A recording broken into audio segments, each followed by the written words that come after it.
Kerala Congress Pradesh committee പുനഃസംഘടിപ്പിച്ച് jumbo committee പ്രഖ്യാപിച്ചതോടെ കാര്യങ്ങൾ ഓക്കെ ആയെന്നാണ് നേതാക്കൾ പറയുന്നത്. എന്നാൽ അതാണോ സത്യം? അല്ല എന്ന് പറയേണ്ടി വരും. കാര്യങ്ങൾ കൂടുതൽ സങ്കീർണമാക്കുക മാത്രമാണ് ഈ പുനഃസംഘടന കൊണ്ട് സാധിച്ചത്. കേഡർ സ്വഭാവമുള്ള പാർട്ടി അല്ല കോൺഗ്രസ് എന്നാണ് ഇതിന് കാരണമായി ചൂണ്ടിക്കാണിക്കുന്നത്. അതുകൊണ്ട് തന്നെ CPM-നെ പോലെ കാർക്കശ്യമുള്ള സംഘടനാ സംവിധാനം ആവശ്യമില്ലെന്നാണ് കോൺഗ്രസ് പറയുന്നത്. എന്നാൽ ഒരു രാഷ്ട്രീയ പാർട്ടിയെ സംബന്ധിച്ചിടത്തോളം അച്ചടക്കമുള്ള സംഘടനാ പ്രവർത്തനം അനിവാര്യമാണ്.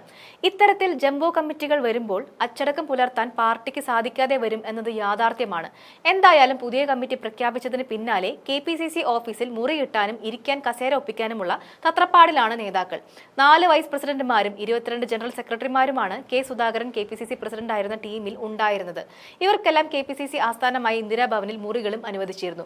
ജനറൽ സെക്രട്ടറിമാർക്ക് ഒന്നിലധികം പേർക്കാണ് ഒരു മുറി അനുവദിച്ചിരുന്നത്. കാര്യങ്ങൾ സ്മൂത്തായി പോയിക്കൊണ്ടിരിക്കുമ്പോഴാണ് പുതിയ ജംബോ കമ്മിറ്റി പ്രഖ്യാപിച്ചത്. ഇതോടെ KPCC ഓഫീസിന്റെ പ്രവർത്തനം താളം തെറ്റി. പുതിയ പട്ടിക പ്രകാരം 13 വൈസ് പ്രസിഡന്റുമാരും 58 ജനറൽ സെക്രട്ടറിമാരെയും നിയമിച്ചിട്ടുണ്ട്. ഒരു ട്രഷററും പാർട്ടിക്കുണ്ട്. കൂടാതെ 3 വർക്കിംഗ് പ്രസിഡന്റുമാരും രംഗത്ത് വന്നു കഴിഞ്ഞു. വർക്കിംഗ് പ്രസിഡന്റുമാർക്ക് മുറികൾ നേരത്തെ തന്നെ അനുവദിച്ചിട്ടുണ്ട്. മറ്റുള്ളവരെ ഇരുത്താനുള്ള മുറികൾ നോക്കുകയാണ് KPCC ഓഫീസിലെ ജീവനക്കാർ.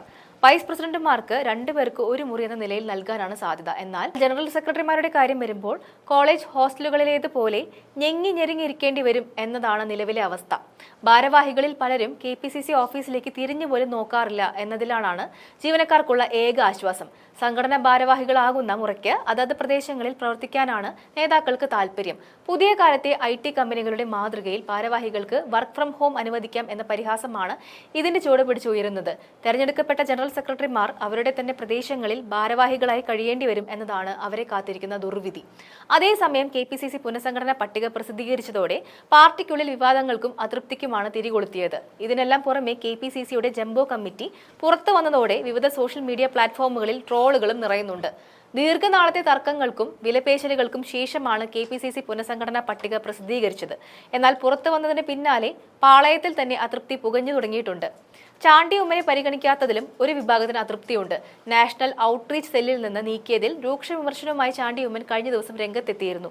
അബിൻ വർക്കിയെ സപ്പോർട്ട് ചെയ്തതാണ് ചാണ്ടി ഉമ്മനെ തഴഞ്ഞതിന് കാരണമെന്നാണ് പറയപ്പെടുന്നത്. തന്റെ നോമിനിയെ ഒഴിവാക്കിയതിൽ K. മുരളീധരനും അതൃപ്തിയുണ്ട്.